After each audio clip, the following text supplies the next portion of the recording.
ঈদুল আজহাকে কেন্দ্র করে কক্সবাজারের গর্জনিয়া ও বান্দরবনের নাইক্ষ্যংছড়ি সীমান্ত দিয়ে বেড়ে যায় গরু চোরাচালান ও মাদকদ্রব্যের প্রবেশ, যা নিয়ন্ত্রণে দীর্ঘদিন ধরে নজরদারি রাখছিল সেনাবাহিনীর গোয়েন্দা দল।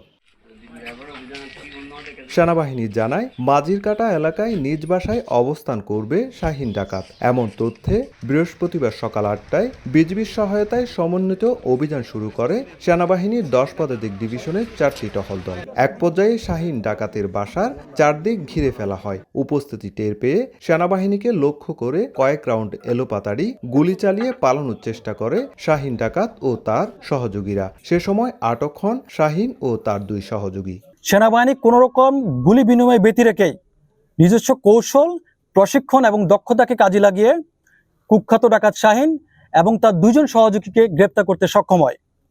উক্ত অভিযান পরিচালনাকালীন সময়ে র্যাপিড অ্যাকশন ব্যাটালিয়ন র্যাব এবং বিজিবি ১০ পদাতিক ডিভিশনের টহল দলকে সর্বাত্মক সহযোগিতা করে। পরে সেনা টহল দলের সঙ্গে যোগ দেয় র্যাব। পুরো এলাকা ঘিরে ফেলা হয়। তল্লাশি চালানো হয় মাঝিরকাটা এলাকার প্রতিটি বাড়িতে।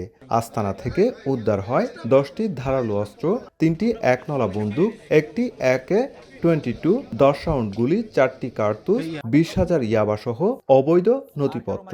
আজকে যেহেতু এই কুখ্যাত সন্ত্রাসীকে আটক করা সক্ষম হয়েছে, তার মানে এখন এর যে যত নেটওয়ার্ক আছে, এর যত কানেকশন আছে, সব আস্তে আস্তে আমরা ডিসমেন্টাল করে দেবো। এই চক্রটার সাথে এখনও যারা আপনাদেরকে ভয়ভীতি দেখাবে, আমরা আপনাদের সহযোগিতা চাবো যাতে আপনারা আমাদেরকে অবগত করেন। ডাকাত শাহীনের নামে 8টি হত্যা ও গুম, 3টি ডাকাতি, 4টি মাদক, 2টি অপহরণ এবং 3টি অস্ত্রসহ মোট 20টি মামলা আছে।